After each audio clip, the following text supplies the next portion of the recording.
Good morning and welcome to the State Department once again. I am so grateful that all of you have joined us here today for what has become, in our view, one of the most important and special occasions of the year here in Washington. I want to thank my friend and colleague, Ambassador Milan Verveer, who has been, as you know, a tireless champion for women and girls for decades.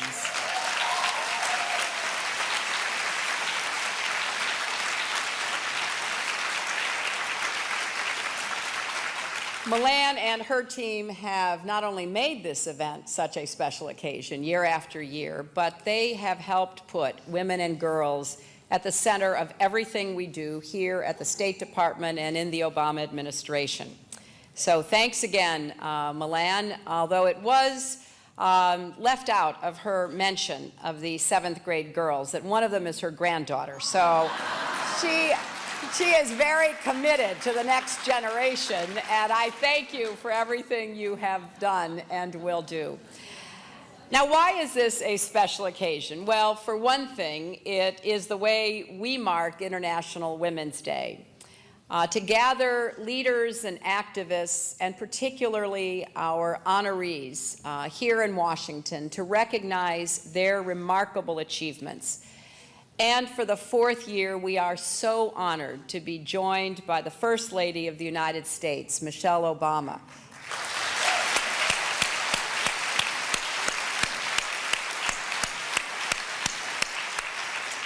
Now, I do take a point of personal privilege in talking about the First Lady, because I have just an inkling of what her life is like every day. And I want to publicly thank her for being an inspiration for women and girls and families and communities here in the United States and around the world. It's always an honor to share a stage with her. And I think it's also a reminder that we have a lot of work to do. It is, of course, about the leadership and the voice of a First Lady or a Secretary of State, but it is much, much more than that. And what Michelle and I have tried to do in our own ways is to lift up the voices of others, because we want a great crescendo of voices. An international chorus that says clearly and unequivocally that women and girls deserve the same rights and opportunities as their fathers and brothers and sons. And today we will hear remarkable stories from our honorees. They come from diverse and distant places, but in one important way, they all walk the same path. They, too, are working tirelessly for justice. They are working for accountability. They are working for freedom. And they are working tirelessly to improve the lives of women and girls. Whether pushing for change in the halls of government in the Maldives, the courts of Saudi Arabia, whether making sure women have a voice in Libya's future and a role in Pakistan's government, whether enduring imprisonment or abuse for trying to assist other women and girls at risk, these women who you will meet today are all making a difference in the face of adversity, often under the threat of violence that is sometimes hard for those of us here in Washington or across our great country even to imagine. And while we honor them today, we know that tomorrow their work will and must continue, so that every woman and girl someday will have the opportunity to live up to her own God-given potential. As I often say, this isn't just the right thing to do, it is also the smart thing to do. Improving the lives of women improves the lives of their families, strengthens their communities, and does create more opportunities for economic growth and prosperity. We know that investing in women's employment, health, and education levels leads to greater economic growth across a broad spectrum. It also leads to healthier children and a better educated population overall. We know that political systems that are open to full participation by women produce more effective institutions and more representative governments. And we know that the work that so many of you do will be done day after day as it moves us closer and closer to realizing the vision of equality. As long as you are on the front lines of this struggle, the United States will be with you, and we will use every tool at our disposal to help you. That's why next week, when all of the United States ambassadors from around the world gather here in Washington, I will be issuing the first ever secretarial policy directive on gender. This guidance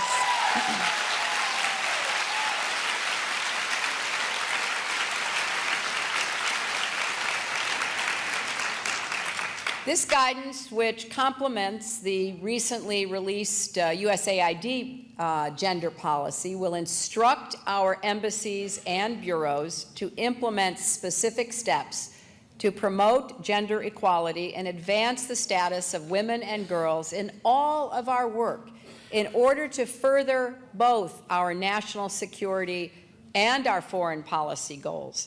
Now, this issue is not just a priority here at the State Department or at USAID, but across the administration. And that is why we are so pleased that the First Lady is here, lending her support. She and President Obama have made it absolutely clear that women and girls will be a focus of what we do here at home and around the world. Last year, Mrs. Obama traveled to South Africa and spoke at a forum for young women leaders from across Africa. And she told those bright young women that now is the time for their voices to be heard.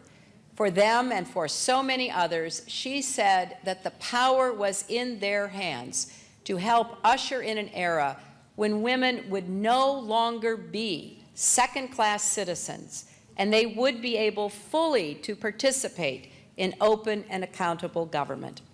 I cannot think of anyone better to carry that message and to signal America's commitment to advancing the rights and opportunities of women and girls. And I'm so grateful to both President and Mrs. Obama for all they have done to make this a priority. So please join me in welcoming our First Lady, Michelle Obama.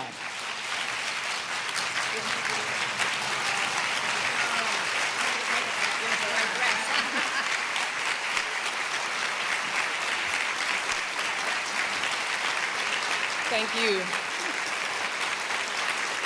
Thank you so much. Good morning, everyone. To say it is a pleasure to be here with all of you today would be an understatement. This is truly an important opportunity. It is an uplifting opportunity, and I am happy to be a part of it every single year. And I have to start by thanking Secretary Clinton, not just for that very kind introduction, but she has been an outstanding, should I say that again, an outstanding Secretary of State.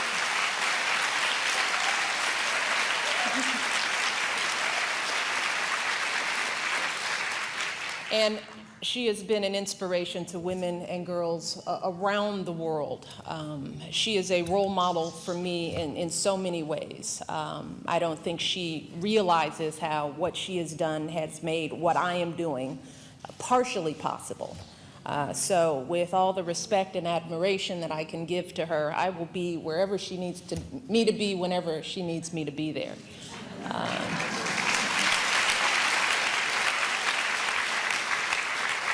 I also want to join in recognizing our special guest, First Lady Mills, who is a dear friend. We enjoyed our visit to Ghana. And she is going to have a productive stay here in Washington. So she's going to be busy. Just take it easy. And of course, Secretary Vanda Pignato, who is a dear friend as well. We are honored to have you with us as well. I also want to thank them for taking the time to be here today. It means so much to us all for you to be here. I have to thank Ambassador Milan Verveer for her terrific work she is doing, what she is doing for global women's issues. This event is top-notch, and it wouldn't happen if not for her. We are so grateful. And of course, I want to recognize most of all the 10 women of courage that we're honoring here today. These women come from all different corners of the globe. They have taken very different journeys to this moment. But they are all here today because somewhere along the line, they decided they could no longer accept the world as it is. And they committed themselves to fighting for the world as they know it should be. They saw corruption and they worked to expose it. They saw oppression and they worked to end it. They saw violence, poverty, discrimination, and inequality. And they decided to use their voices and risk their lives to do something about it. And day after day, these women have stood up and said the things that no one else could say or would say.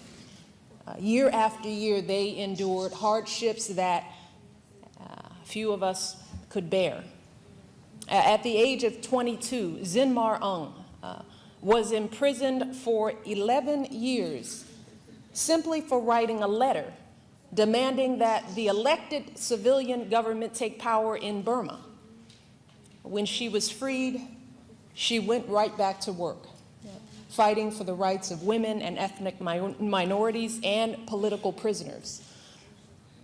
Shad Begum founded a women's NGO in Pakistan, and she ran for district council. When she won, she intended to use her position to improve health care and education, but when the council met, she was forced to sit in a separate side room behind a locked door. The microphone that was supposed to allow her to participate never worked. But undeterred, she decided to run for an even higher elected office, saying, and this is her quote, "Whatever it takes, I will make them hear me." And then there is Jeneth Bedoya Lima, an investigative journalist in Colombia. Back in 2000, when she was writing about an arms struggling network, she was kidnapped, brutally assaulted for hours by those who wished to silence her. But instead of backing down, she moved from her regional newspaper to a national one. And despite continued threats against her life, she kept reporting. She became a spokeswoman for a global campaign against sexual violence. And for 12 years, she's fought to hold her attackers responsible for their crimes. She has even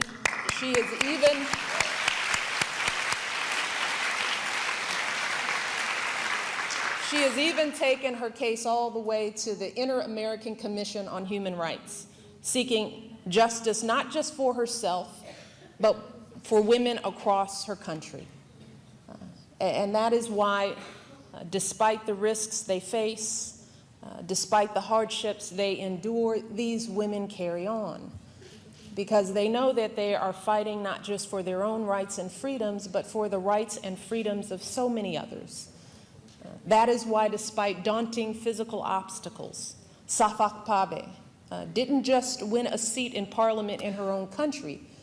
She traveled to countries across the globe, winning support for the UN Convention on the Rights of Persons with Disabilities. She lives her life by a simple motto. These are her words. Whatever you experience is an example to others. Whatever you experience is an example to others. The same can be said of Priscilla de Oliveira Acevedo. Despite being one of just a few women in the Rio de Janeiro military police, she has risen through the ranks, commanding more than 100 male officers. We love that.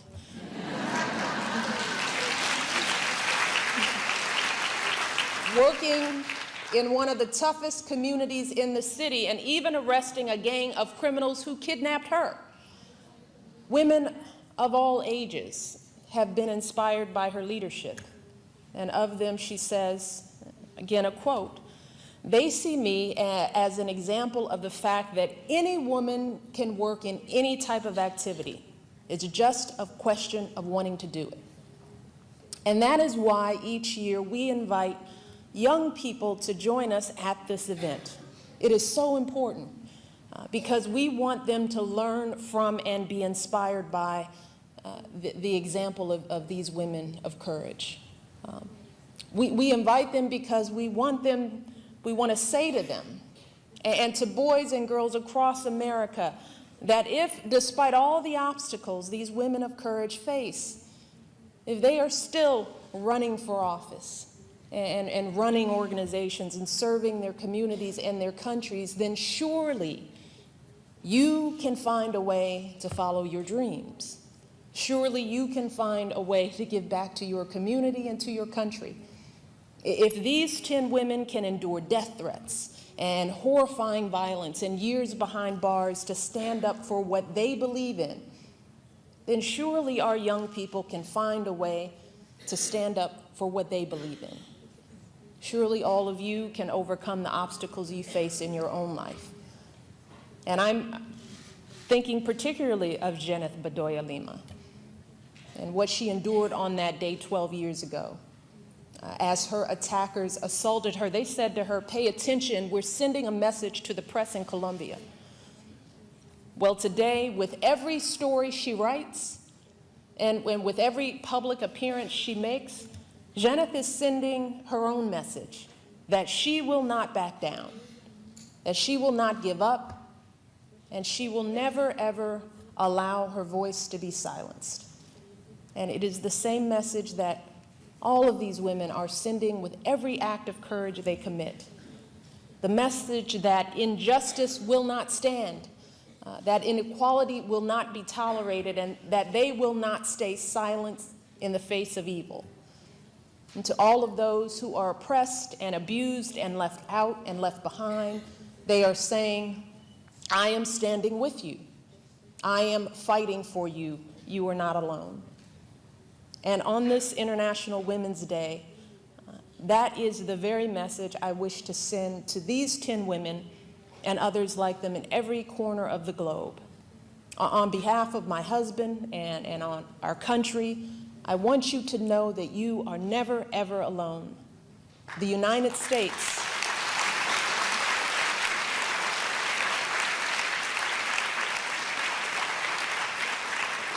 The United States of America stands with you, and we are so incredibly proud of everything that you have achieved.